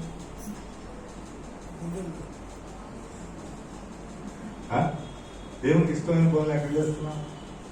దేవునికి కష్టపెట్టే పనులు చేస్తున్నావా? ఇష్టమైనవి చేస్తున్నావా? ఆయనకి ఇష్టమైన పనులు నువ్వు చేయగలిగితే, నీకు సాధ్యమైతే, ఆయన నామంలో నువ్వు ఏదడిగితే అది వచ్చేస్తా.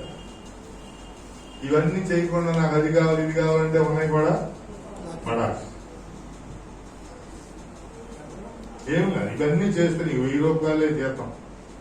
నీకన్నా సంతృప్తిగా జీవించేవాడు ఈ ప్రపంచంలో ఉండడం. ఈ విధమైన యాక్షన్ నీలో ఉన్నప్పుడు నీకన్నా ఉత్తముడు ఎవడు ఉన్నాడు ప్రపంచం. నీకు అద్దు అదుపు లేకుండా ఇష్టానుసారంగా జీవిస్తా ఉంటే నీకు ఎన్ని లక్షలు వచ్చినా ఉపయోగం. ఇద్దరు ఎంప్లాయీస్, ఇద్దరికి 3 లక్షలు వస్తాయి. మాకు తెలిసినట్టు టీచర్స్ ఫ్యామిలీ తెల్లారి తప్పు 1వ తారీఖున 3 లక్షలు వస్తే 2వ తారీఖు నుంచి అప్పే దాని బతుకంతా అసలు ఆ డబ్బులు కూడా ఒప్పున్నాడు అంటాం. అని చూడగానే ఏంటి అద్దు అదుపు లేనటువంటి జీవితాలు. మన సామర్థ్యం ఎంత, స్తోమత ఎంత, ఇచ్చిన దాన్ని ఎలా ఉపయోగించాలి, ఎలా ఖర్చు పెట్టుకోవాలి, దేనికెంత.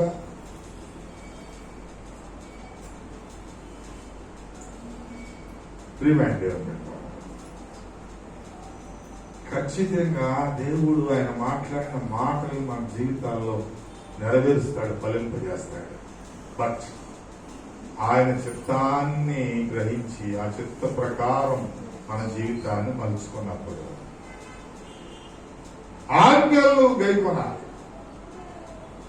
ఆ నిన్ను వలె నీ పొరుగు వారిని ప్రేమించనే ఆజ్ఞ మన జీవితంలో ఉండాలి. ఆజ్ఞలు పాటించడం, ఆయన్ని ప్రేమించడం.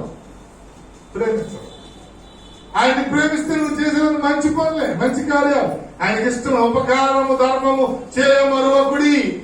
ఇటు యాగములు ఆయనకి ఎంతో ఇష్టమైనవి. ఆయనకి ఇష్టమైన పనులు చేయాలి. ఎక్కడెక్కడే మన ఇష్టాన్ని నెరవేర్చుకుంటూ, మన ఆలోచనలు నెరవేర్చుకుంటూ, మన ఉద్దేశాలు నెరవేర్చుకుంటూ, ఎదుటివాడి బలహీనతలను క్యాష్ చేసుకుంటూ, మనం ఏమైనా చేయవచ్చు, ఎవడో ఏం చేయలేడు మనం అనేటువంటి ఆలోచనలో ఉండొచ్చు. నువ్వు ఫలించు చెట్టు వలె ఉండాలంటే ఆలోచనలు ఇప్పుడే మార్చుకోవాలి. నీ లోగిలి పరిపూర్ణమైన నిధులతో నింపబడాలంటే నీ ఆలోచన సరళి ఇప్పుడే మార్చుకోవాలి.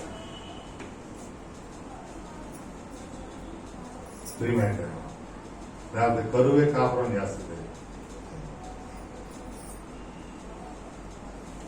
కరువే కాపురం చేస్తుంది. ఎన్ని ఉన్నా ఏమీ లేకుండా పడిపోతాం. అదిలో యేసు కార్యములు, యేసుకి ఇష్టమైన పనులు చేయకపోతే ఎంత ఉన్నా అది సున్నా అయిపోతాం. ఎన్ని చెప్పాను? 5 ఓకే, చూడండి. ఎఫ్ఎస్సి 3:20.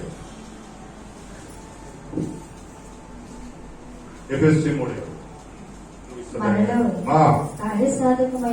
కార్యసాధకమైన తన శక్తి చొప్పున మనము అడుగు వాటన్నిటికంటేను ఊహించు వాటన్నిటికంటేను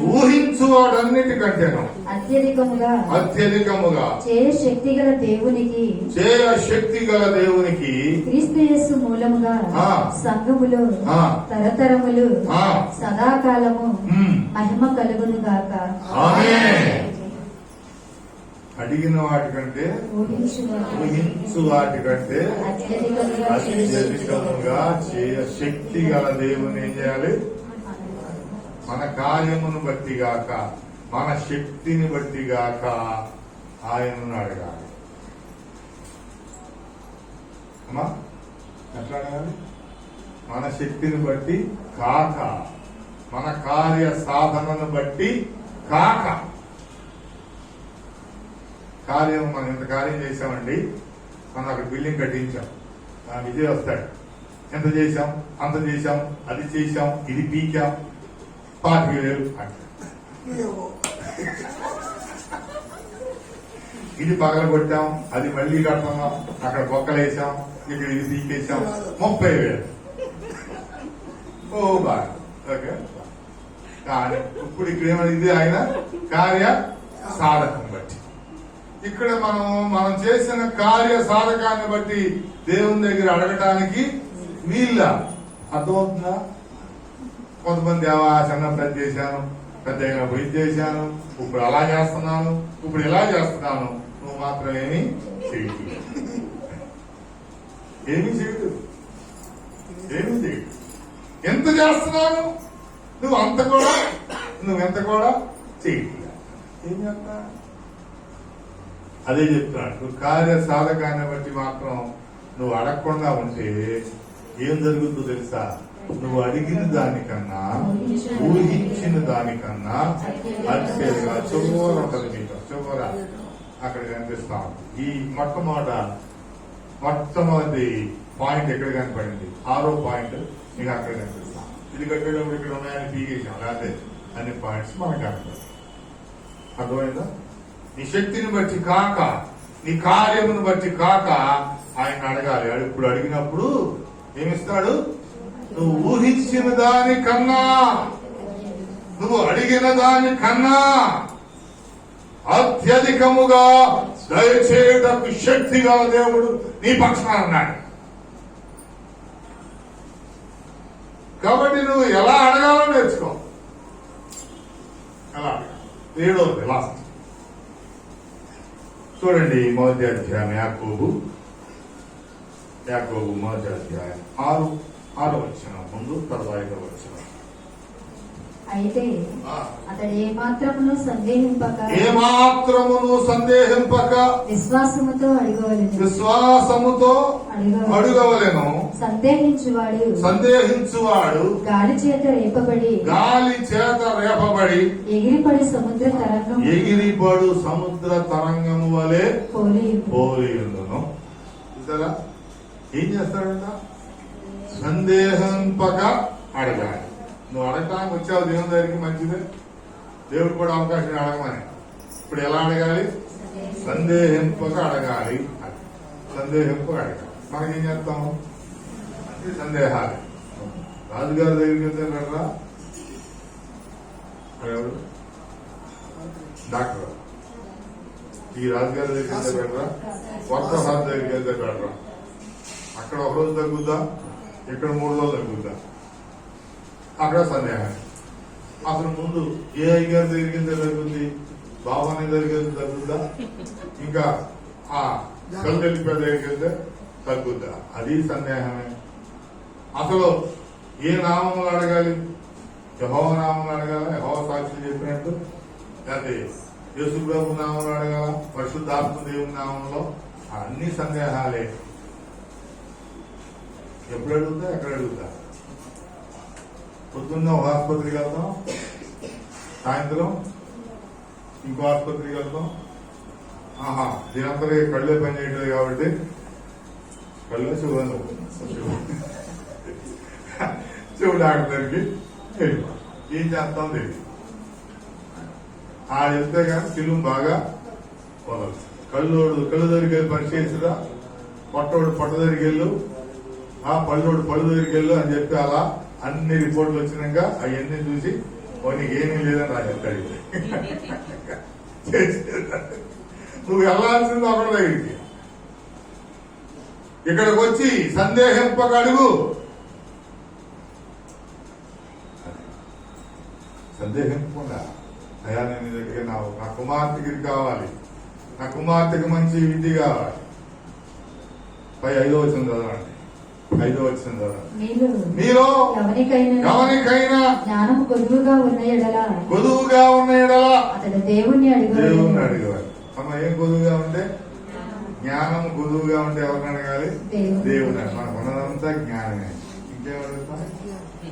మామూలు జ్ఞానులు ఇక్కడ ఉన్నది కాబట్టి మామూలు జ్ఞానం అంటే ఒకరిని మించిన జ్ఞానం. ఇలా మాట్లాడితే అలా ఎలా మాట్లాడాలి, అలా మాట్లాడితే ఎలా మాట్లాడాలి, ఇలా మాట్లాడితే ఇట్లు అట్లా 2 కలిపి ఎలా మాట్లాడుకోవాలి. ఇలా అయిపోతే పరిస్థితి ఏంటి సంగతి చెప్పండి. అందుకే అంటాడు నేను జ్ఞానిని కదా అని. నీవు ఎంతమంది అనుకోరు? అమ్మా ఏం జ్ఞానులు మనం ఏం జ్ఞానులు చెప్పనా? అజ్ఞానులం. అవుదో జ్ఞానం. కానీ ముందు కొట్టేసి జ్ఞానులు బిల్లెప్పించేస్తా ఉంటారు. బాగా కవరింగ్ ఇస్తారు. నేను జ్ఞానం. ఆత్మ జ్ఞానం ఎవరికి లేదు. అక్కడ నుండి చూస్తా నవ్వుకుంటా ఉంటాడు. వీడు పెద్దోడు, ఈ మైండ్ లో అంతా మట్టి ఉంటే ఈ జ్ఞానం అనుకున్నారు, ఇంట్లో బాబు వీళ్ళ బతుకులు అని చెప్పి అక్కడ నుండి ఏం చేస్తాడంట? నవ్వుకుంటూ ఉంటాడు. ఈ జ్ఞానం పొదువుగా ఉంటే వచ్చి ఆయన్ని అడగాలి. ఎప్పుడన్నా జ్ఞానం కావాలి అడిగారు. ఎవరన్నా జ్ఞానులు మనమే జ్ఞానం అనుకున్నప్పుడు ఇంకేం కలుగుతాం? మనం అడిగావా నువ్వు? అసలు అపర జ్ఞానం, మామూలు జ్ఞానం కాదు, అపర జ్ఞానం. ఏమా అతి జ్ఞానం, అతి జ్ఞానం. ఈ జ్ఞానులందరూ కలిసి మనకి ఉన్న జ్ఞానాన్ని ఏం చేస్తున్నారు? పోగొట్టారు. అది వాళ్ళ ఆలోచనలు చూస్తా ఉంటే చాలా అబ్బురపరుస్తా ఉంటారు. వామ్మో ఎంత నాలెడ్జ్ ఉందా అనుకుంటాం. ఉండాల్సిన నాలెడ్జ్ ఉండదు, ఉండాల్సిన చోట ఉండదు, అక్కర్లేని దగ్గర ఉంటూ ఉండదు. అందుకే చెప్పాడు మీకు జ్ఞానం పొదువుగా ఉంటే ఎవరిని అడగాలి? అతడు దేవుణ్ణి దేవుణ్ణి అడగవలను. అప్పుడు అది మీకు అనుగ్రహింపబడును. ఆయన ఎవరిని గద్దింపక అందరికి ధారాళముగా దయచేయవాడు. ఆమె చెప్పండి. అందరికి కొందరికి కాదు, అందరికి ధారాళముగా దయచేయవాడు. అయితే అతడు ఏమాత్రమును సందేహింపక విశ్వాసముతో అడగవలేదు. విశ్వాసముతో 7.8 సందేహింపక విశ్వాసముతో అప్పుడు అది మీకు అనుగ్రహింపబడును. ఆమె చెప్పండి. 7 పద్ధతులను అనుసరిస్తే నీ ఇల్లు పాడికుండే. ఇష్టం వచ్చినట్టు ప్రార్థన చేసి అది కావాలి ఇది కావాలంటే ఉన్నది కూడా మాది ఎంటది ఏమంటారు, బస్ స్టాండ్ అంట. బతికంతా బస్ స్టాండ్ అంటే ఏంటి? బస్ స్టాండ్ అంటే అర్థం ఏంటి? ఎందుకు చెప్పారు? దిగినోడు దిగుతా ఉంటే ఎక్కినోడు ఎక్కుతా ఉంటాడు, వెళ్ళిపోయినోడు వెళ్ళిపోతా ఉంటే వచ్చేవాడు వస్తాం. ఏది నికరం అనేది ఉండదు. అందుకని ఆ సామెత పుట్టి నికరం అనేది ఏముండదు, శాశ్వతమైనది ఏది ఉండదు. అసలు అయినా నీవు దేవుని యందు భయభక్తులు కలిగి ఉంటే, ఖచ్చితమైనటువంటి మార్గంలో ఉంటే, చూడండి యెషయా గ్రంథం 65వ అధ్యాయం 24వ వచనం.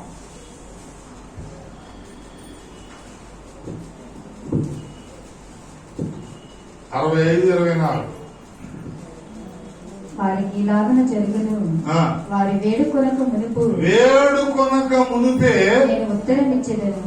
ఆమె చెప్పండి. ఇలాగు వారికి జరుగును. ఎలాగు? అసలు వేడుకొనక ముందు, అడగక మునిపే ఏం జరుగుతుంది? వారికి ఉత్తరము ఇచ్చేదనా? మనవి చేయుచుండగానే ఆలకించేది. ఇవాళ ప్రార్థన చేస్తే రేపు ఎవడో ఈ 7 క్వాలిటీస్ తో మనం దేవుని సంఘంలో వినయముతో అడుగుతున్నప్పుడు మనవి చేస్తూ ఉండగానే ఆయన ఏం చేస్తాడు? ఆలోచిస్తాడు, ఉత్తరం ఇచ్చేస్తాడు, ఆర్డర్ ఇచ్చేస్తాడు, వ్యక్తులను పంపిస్తాడు, నడిపిస్తాడు, సమకూరుస్తాడు, సరి చేస్తాడు. దీన్ని మత్తయ్య సువార్తికుడు చాలా క్లారిటీగా రాశాడు. 6వ అధ్యాయం 8వ వచనం.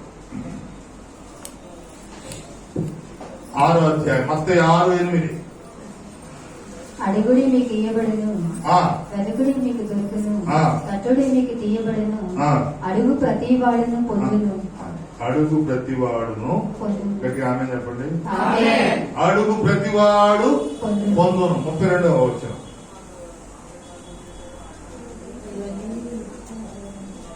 32 అండి. ఇదేదో పెద్ద కలుగుతుంది. కాబట్టి ఆయన రాజ్యమును నీతిని మొదట వెతుకుడి, అప్పుడు అవన్నీ మీకు అనుగ్రహింపబడును. రేపటిని గురించి చింతింపకుడి. అంతేనా? ఇవన్నీ మీకు కావాలని పరలోకపు తండ్రికి తెలియను. ఎవరు తెలుసు? ఇవన్నీ మీకు అవసరమని ఆయనకి తెలుసు. కాబట్టి మీరు ఆయన రాజ్యమును నీతిని మనకి ఏది అవసరం అన్ని ఆయనకు తెలుసు. 7 చదవండి, ముగిస్తున్నారు. అడుగుడి మీకు ఇవ్వబడును, వెదకుడి మీకు దొరుకును, తట్టుడి మీకు తీయబడును, అడుగు ప్రతివాడు పొందును. ఆమె చెప్పండి. అడుగు ప్రతివాడు పొందును. చెప్పండి అందరూ. అడుగు ప్రతివాడు పొందును. కానీ మొట్టమొదటి ఏం చెప్పాడు దేవుడు? మీరు ఇప్పటి వరకు నన్ను ఏమీ అడగలేదు. ఎందుకు అడగలేదంటే ఈ సిస్టమ్ ప్రకారం మనం ఆయన్ని అడగలేదు. మీరు ఇప్పటి వరకు నన్ను ఏమీ అడగల, ఎవరు అడగల. ఈ 7 పద్ధతులను ఉపయోగించి అడగండి. అడుగు ప్రతివానికి ఏం జరుగుద్ది? దొరుకుతా. ఆ విధంగా దేవుని యొక్క కృప ఎలా ఉంది?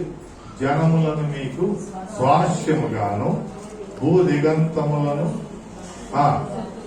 సొత్తుగాను ఇచ్చేదను. మళ్ళీ గట్టిగా ఆమె చెప్పారు. జనములను స్వాస్యంగా ఇస్తాను, భూదిగంతములో ఉన్న సొత్తంతా మీకు ఇచ్చేస్తానని చెప్పాడు. వీటికి ముందు అడుగుడు ఏం చెప్పాడు. కాబట్టి అడగండి, దేవుని కృపలో వర్ధిల్లండి. దేవుడు మనల్ని దీవించి గుప్పెలు విప్పి పోషించి ఫలింప చేయునుగాక. ఆమేన్.